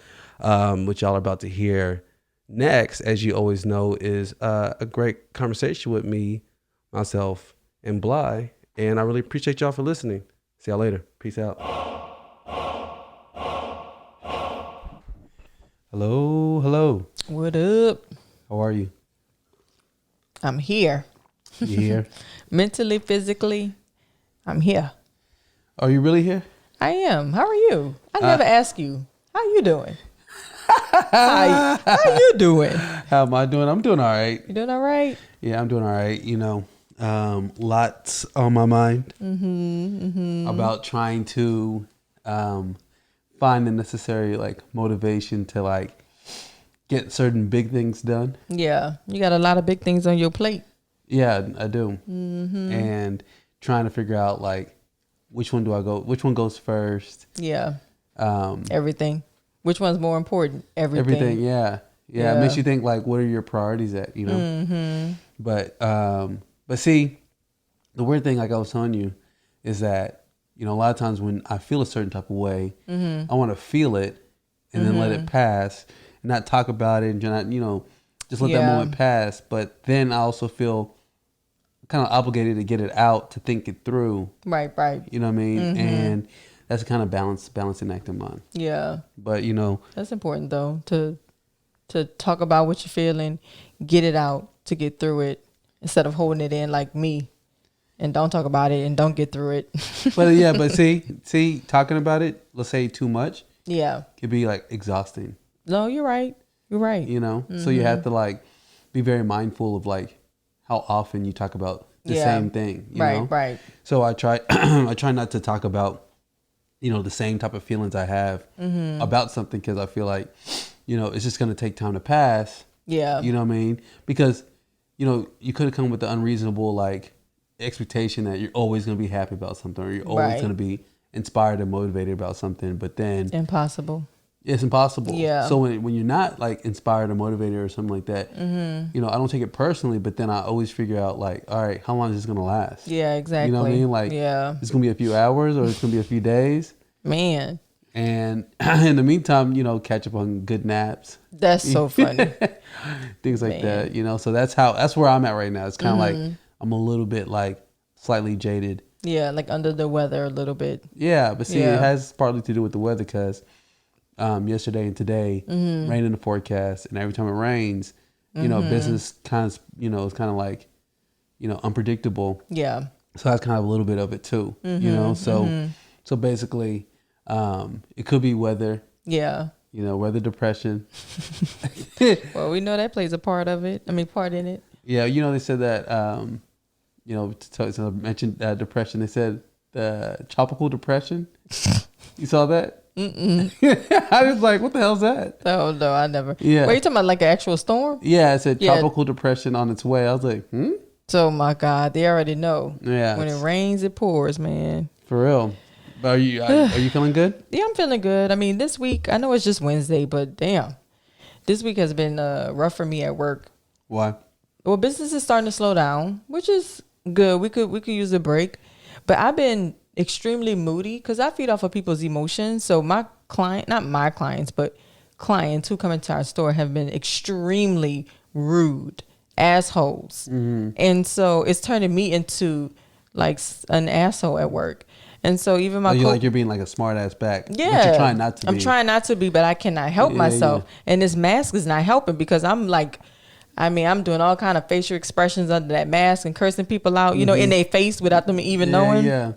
And one of my coworkers was like, "You all right, Bly? Because today you like the last one in sales, and you know usually you ain't the last one. So you all right? Like you've been complaining all day." And I'm just like, man, I'm just over it. I'm over it. I'm tired. People annoying me, and it's just been so annoying. Like our first customer of the day every day so far this week have been assholes. Yeah, it's just weird. What do you think it is? I don't know. Well, okay, so the mall is the hours are scheduled 11 to 7. So we are going through so much in my store with, you know, we're extremely short staffed, and then we have some people out due to, you know, them being around someone who tested positive. So we're, you know, that's why we're short staffed. So we cut our hours to 12 to 7 instead of 11 to 7. So when customers come at 11, they're lined up ready to get in. but they don't know they have to wait another hour. So I get it. They're annoyed and frustrated because no one told them that we open at 12. Was that not the case before? No, it wasn't the case before. We just started opening up at 12. I want to say this past Thursday or Friday. So we just made the change because we're so short staffed. We had to cut back on our hours, and we didn't tell the public. So, maybe that was the problem. And so a lot of the clients are just already just in a bad mood because they've been waiting outside for an hour to get in, So it's just like a lot of people just not being understanding, and it's just, I don't know. Did you think it was like the retrograde or something? It's something, the moon ain't lining up with the stars, you know what I mean? Whatever retrograde is, yeah. It's the full moon. But it is true like that. It's like everyone is pretty much on the same page, energy wise. Sometimes, like you still have you still have the people who are positive energy. You have some people who are always negative. Right. But there's always like a inertia, almost like a movement. Yeah. That's invisible that affects everybody. Where it's something. Yeah, let's say it's like a really stressful weekend. For some reason, like it's stressful to a lot of people. Right. Exactly. 'Cause I feel like we feed off each other's energy. But that's true. That's very true. But yeah, I don't really see it being very easy for people to be understanding. No, not at all. When they have certain expectations, like already y'all are opening later, closing earlier. Well, no, we close at the same time. No, I'm talking about your regular schedule. Y'all are opening later and earlier than what it was prior to COVID. Oh yes, exactly. Because the mall hours were 10 to 9. Yeah, now y'all restricted even more. Yeah, exactly. And now people are like, man, come on. And not only that, we have to take their temperatures before they come into the store. So it's like the mall hours have changed. You must wear a mask, and then now you have to take your temperature to get into. Not all stores are doing it, but our store is. And then one man had the nerve to catch an attitude with me yesterday. First customer in the afternoon, very first customer of the day. Right before we take his temperature, he's like, if I was sick, you think I would be out here shopping? I was like, first of all, I'm like, sir, isn't that how the virus is spreading? And he just looked at me and walked off and said something under his breath. And I'm just like, I'm so confused. Do people not even know what's happening right now? Like, this is why people are getting sick, because yes, there are people out there who are sick that are shopping and they don't care. That's the reason why you're wearing the mask. It's just, Lord. It's funny, when I dropped the boys off at school 2 days ago, they took the temperature of the boys. Yeah. And then she's like, Kenzo, 98.7, right? And she said, Idol, 97.9, right? And she's like, we'll see if it cools down. He seems a little high. We'll see if it cools down. We're going to get him way to the side. I was like, 97.9? Is that? No. Yeah, I know. So I was like, cool down. I was like. Wait, so Idol was lower than Kenzo's, but they wanted to cool Idol down? Yeah, it's like, maybe it'll cool down. Like, I think she was just like, a lot was too much going on. She must have thought in her brain she saw 99 point something. Yeah. Okay. She's like, 97.9. We're gonna put him to the side, let him cool down a little bit. I was like, cool down. I was like, oh, okay. But in my head, I'm thinking, cool down from what? Oh my goodness. There's too much going on in the world right now. Yeah, but we had a successful garage. Oh my God, y'all. Okay. So this was my first weekend off since, who knows? I don't even care anymore. And I was like, oh, babe, it's my weekend off. Let's go zip lining. Let's go to Austin. Let's do something. He's like, I want to do a garage sale. So I was like, cool, we could do a garage sale. Because we cleaned out our garage during the whole quarantine. So we had a whole bunch of stuff that we donated. And then we have stuff that we're like, okay, well, let's just keep it for the garage sale. Finally did it Saturday and Sunday. It was extremely successful. Yeah, it was. It was crazy. Yeah, it was crazy. I think you loved it more than I did. Because, I did. You're in there like doing what you do. It's almost. Man, I was hustling. It's almost like I saw like a new passion. I'm like, maybe it's not like the fashion or the boutique or the things you're interested in. Maybe you're more interested in like selling. Yeah, like maybe that's like where it is. I think so. You were like hustling, negotiating. Like. We're going off, one another's like response, like, okay, you want to do that? All right, we'll do that. No, you can take it for 8. You know, if you buy these 3, we'll give you that for this one. Yeah. And we had a lot of items. And, you know, we did it Saturday and Sunday. And you know, both days were great. Both days was really good. We started at what? We got outside about 6:30 a.m. to start loading everything, and then you left to go put the signs out. But people are already showing up as you're out in the neighborhood putting the signs up. So I'm just like, oh Lord, hurry up, Michael, come back. I'm nervous. Was that your first garage sale? My first garage sale, yeah. Oh, so you never did garage sale ever in your life? Never. Ever. Yeah, so I was a little nervous when people started pulling up because I'm just like, oh, I don't know what to do. And, you know, we already came up with prices for most of the stuff, and I had already stickered it, you know, just try to be a little organized. And then, yeah, so when people were asking about, okay, so $20 for this, I'm like, yes, it's $20. And they're like, 15. I'm like, no, it's 20. You know, because I'm not used to negotiating. You know, it is what it is, what the price is. I've been in retail all my life, you know. And then finally, I started to like, okay, if they're not buying it, they're walking away. You know, if they pick it up, they want it, but it's not the price that they want. They'll put it down and walk away. And I'm like, oh, I get it. I need them to buy it. Regardless of if it's 20, 15, 10, I need them to buy it. So that's when like the art of negotiating came in. And I was just like, okay, I like this. Yeah. And our dad, my dad. I said our dad. Our dad. Yeah. He like laced us up with all these like hot items. Like he was doing some type of, I guess it's some type of like liquidation flip thing where like you register for this one website and then you take these bids on pallets, and pallets are, you know, basically like what is it like? What's a good description for a pallet? It's just like a huge box of goods. You don't know what's in it, and it's all like saran wrap. So you don't know what's in it until you actually buy it. Yeah, and some of the pallets are like $300, some are $800, some are $1,200. They tell you the value of it, but you got to bid on it because you don't know what's in it. Exactly. And I'm talking about the stuff he had brand new, like dope pillows. Oh my God. Benches and all kind of stuff. Throw pillows, blankets, picture frames, cactus, artwork. Yeah, fake plants. Yeah. When I tell y'all, look, it was fire. I was like, whoa. I'll grab me some stuff, put it off to the side, and I was like, we're gonna decorate our house with this. Like, I had my little stash, but those items went first, and they still had the tickets. The prices on everything. So, you know, it was kind of cool that our customers, or I don't know what you want to call them, but they got to see what it was actually selling for in store and how much we were selling it for. So they knew they were getting a good deal. So even the boys were God, at first. They were so cute. Yeah, they're like, remember Idol was like, welcome to our store. It was so funny. They were having so much fun out there. And even I was telling you, I'm like, how did they know we were out there selling our stuff? Exactly, I know. For Idol, the oldest, to say, welcome to our store. How did he even know it was a store to begin with? You know, it's so crazy how kids can they see something and they make sense of it. You know? Yeah. I thought that was so cool. It's always shocking when your own child, you know, says something like beyond their years, you know? And you're exactly. Like, who put you onto that? Right. Like, who told you about garage sales? Yeah. You know? How'd you even put that 2 and 2 together? I don't know if he saw us like do the exchange, you know, where the person took the item and gave us the money. You know, maybe he saw that swap or something and maybe put 2 and 2 together. But I don't know. I just thought that was cool that he figured that out.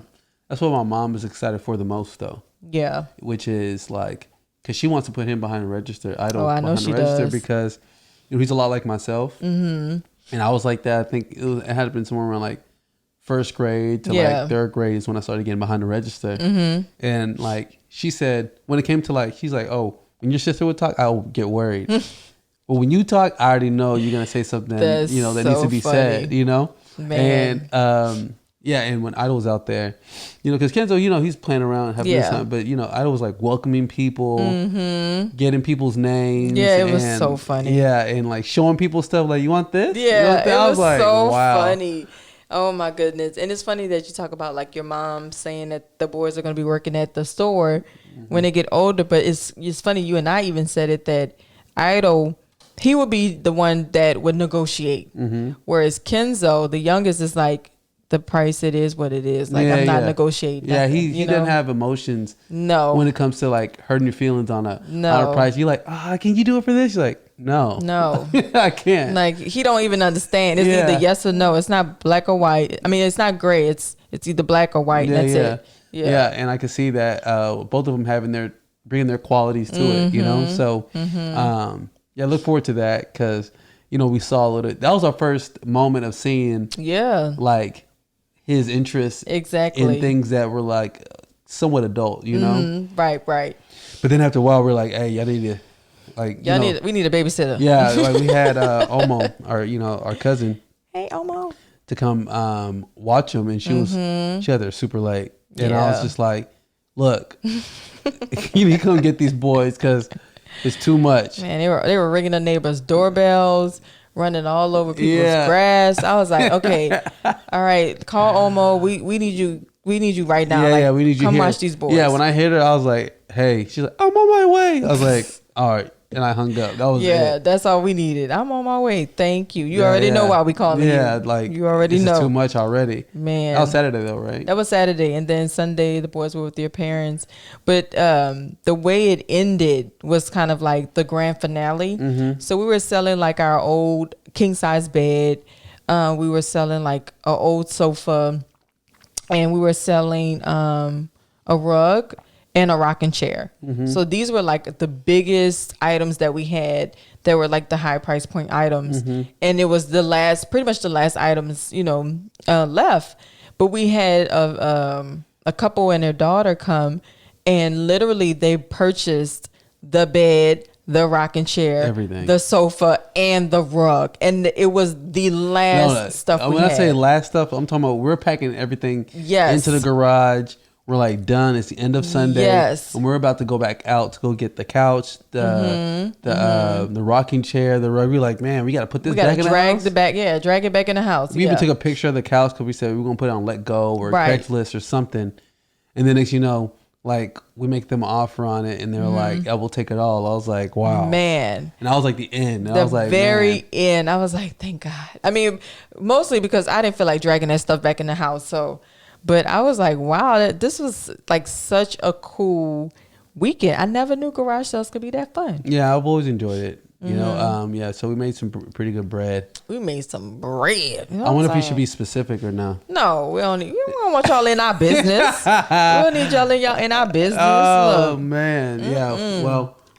But I will say, if you got a lot of stuff in your house that you don't use anymore, that you don't even look at, just get rid of it. Because our house just feels so much lighter. You know what I mean? Like so much more space. It's just like you just get rid of all that old stuff and just start over. Yeah, there's a lot of stuff that, there's other stuff like this big couch that we have over here that we got to get rid of. But for the most part, getting rid of all the things that clutter your area. Exactly. Because at first you get used to it. That's issue. What it was. We got used to the stuff.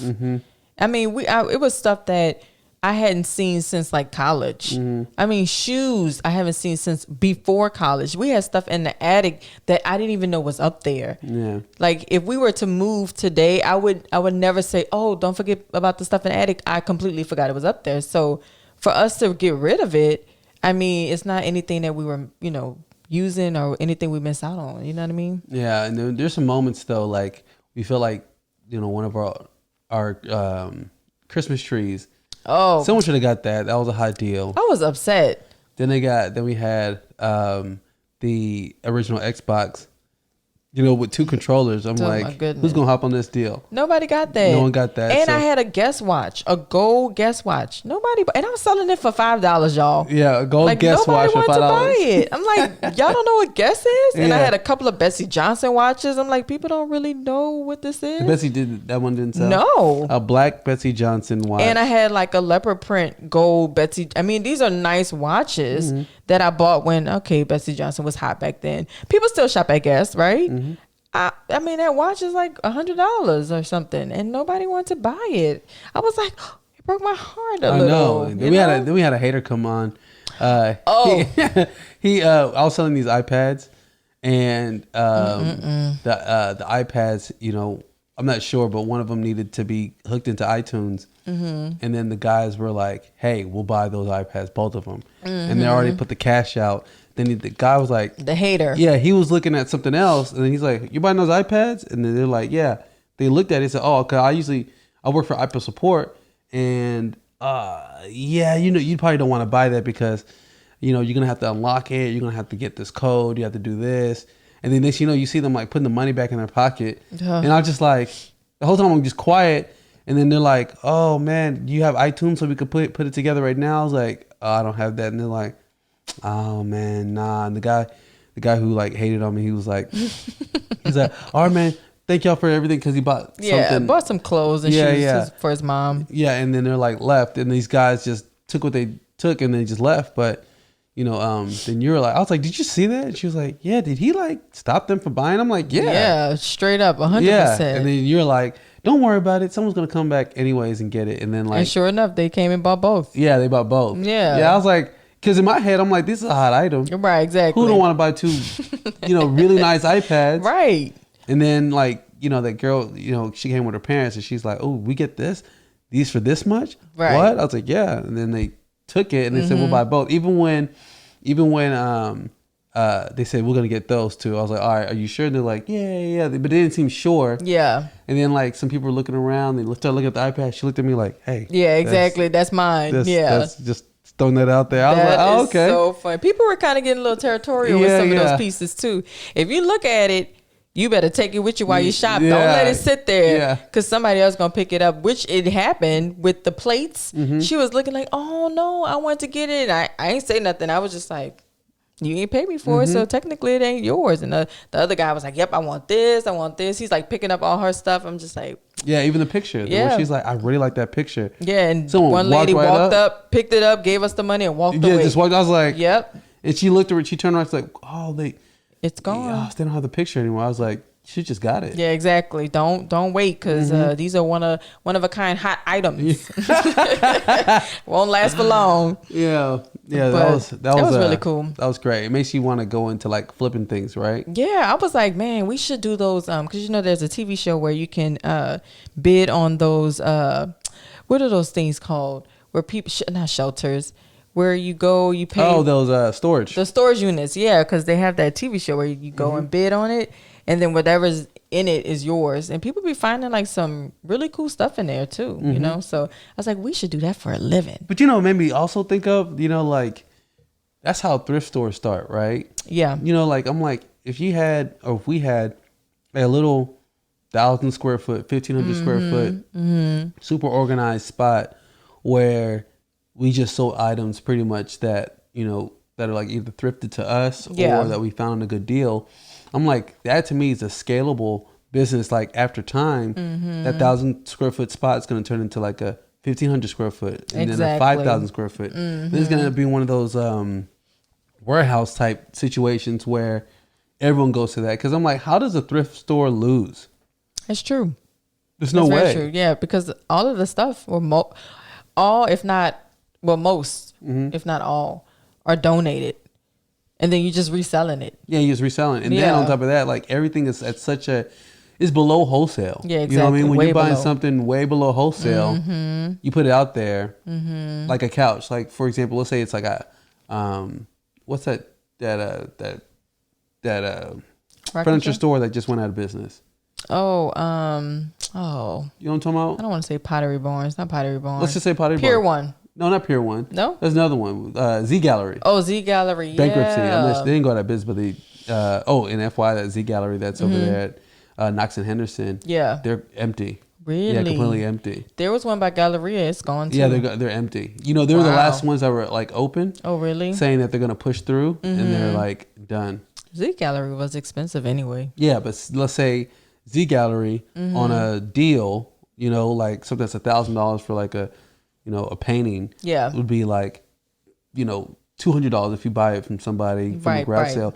But then through a thrift store, you're probably getting that item for like $25, $50. So whatever you sell above that, it's like way below like wholesale. Right. So I feel like anything, I don't know, it just to me sound like a business that you're gonna deal with a lot of like broadcasters. You know what I mean? Like you don't want to deal with like people who always making deals and you know what I mean? Because you're gonna deal with a lot of that headache. But you sure is. But at the end of the day, there's some cool people who come in, when it comes to like thrift stores and all that because it's like a community based type thing. Yeah, that's true. I mean, speaking of community, shout out to our neighbors because they came and brought over some things that they wanted to get rid of that we ended up selling for them. So that was pretty cool too. Yeah, all the neighbors started coming by. Yeah. Kind of jelly too. They were like, man, like we should have did this. You know, like they didn't even know. Some people have been here for over 20 years and like how do you start this? And it was like, yeah, we got a permit. It's like, permit? I didn't know you need a permit to do this. I'm like, yeah. It's like, what? They're like shocked. I'm like, y'all been here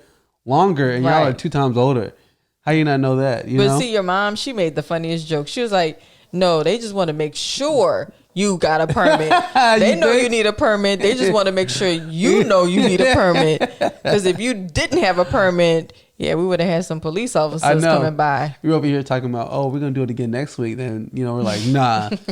They want to make sure that don't happen again in this neighborhood. Exactly. Because in Irving, where we live, you can only do, 2 garage sales a year? Yeah. So, yeah, they already noted we got one. Mm-hmm. So they waiting on us to do the next one. Just like after that.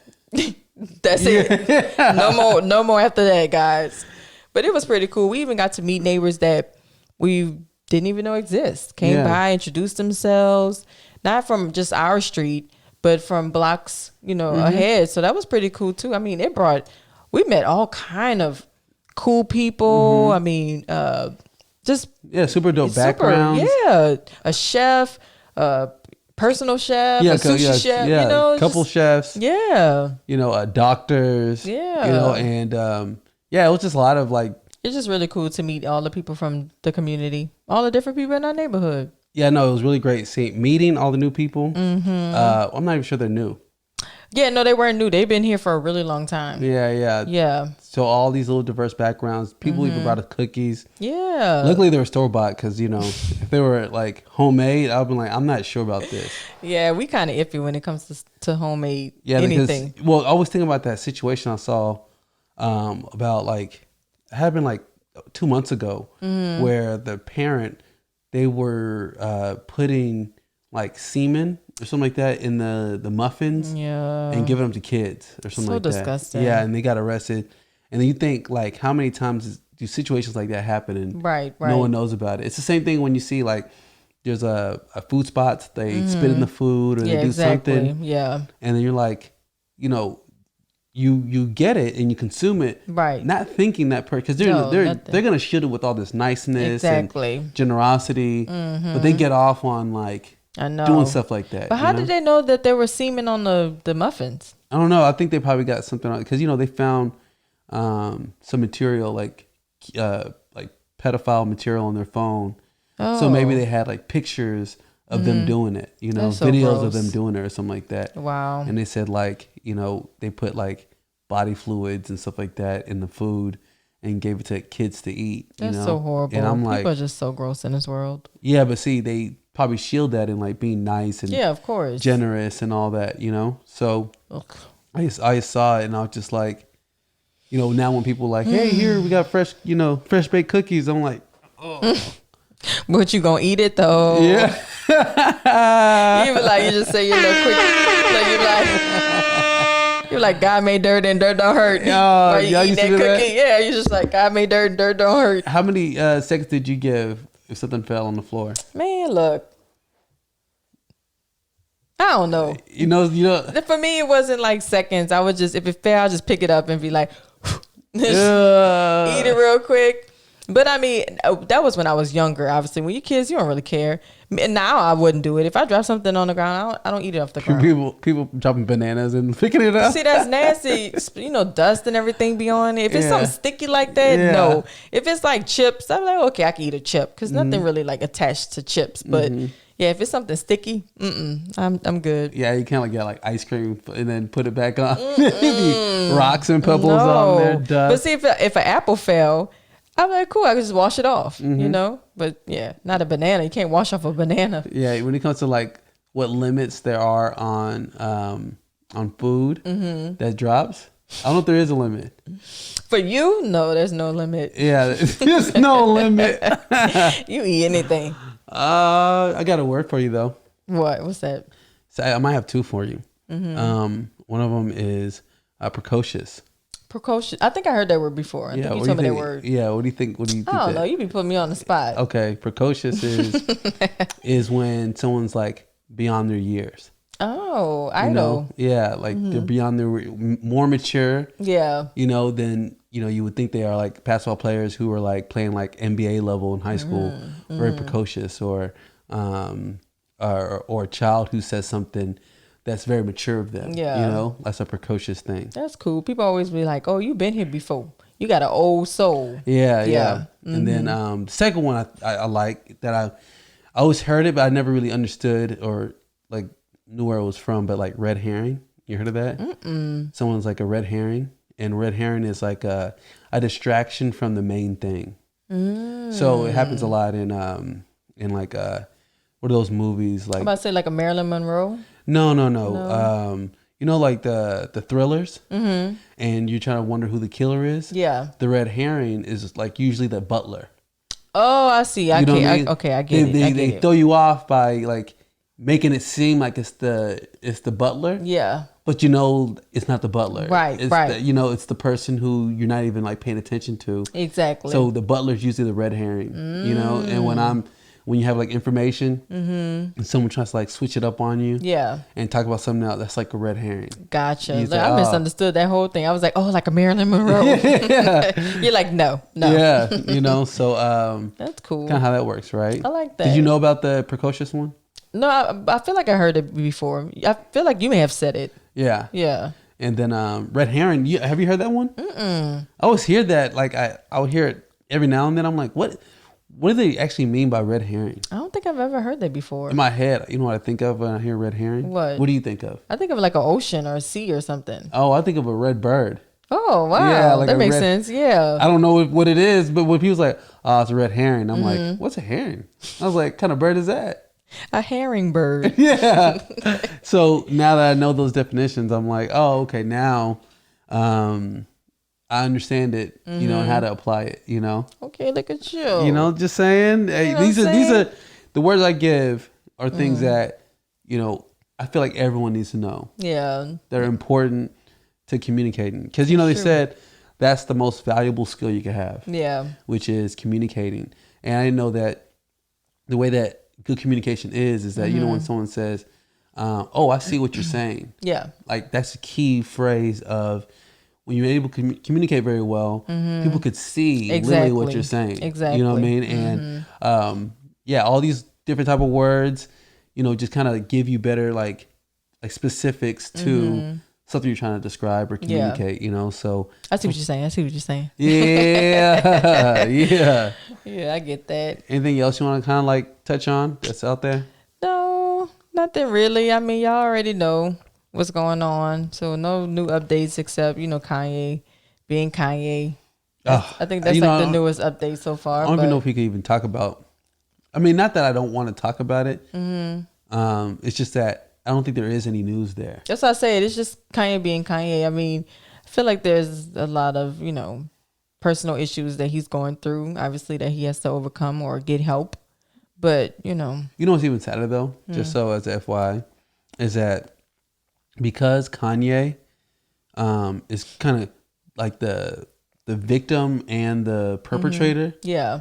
And he says things that, you know, he doesn't really explain because he's just out there. Yeah, yeah. It sucks because everyone's either defending or like being offended by him. Yeah, you know that's what I true. mean? Yeah. So like the public is arguing on his behalf, and he's just kind of out of the picture. Right. And that's why it gets so kind of like disappointing and sad because he's never there to explain himself or explain why he said something or, you know, just to make sense of it. Right. And everyone's trying to like make sense of it out there because he says something so like vexing, something that just kind of throws you off. You know what I mean? He might say something like just crazy. Well, the Harriet Tubman comment, I'm just like, man, at this point, it's just like, Kanye, just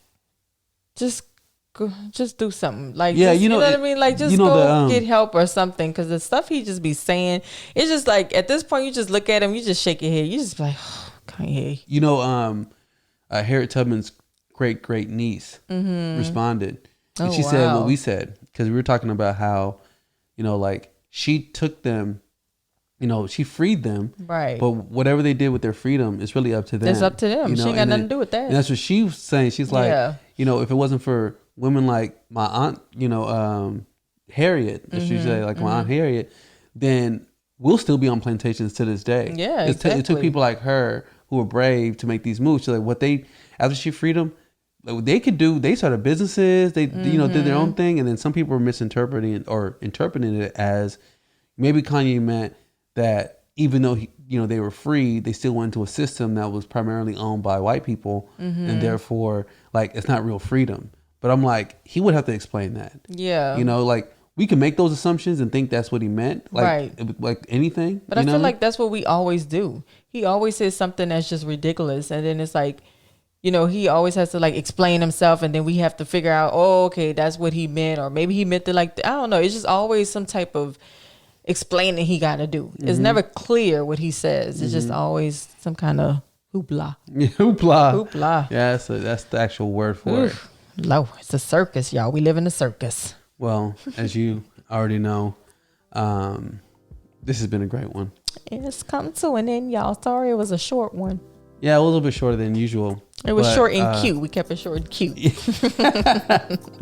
But it was great. And thank y'all for joining us. Had a great time. Peace out. Peace.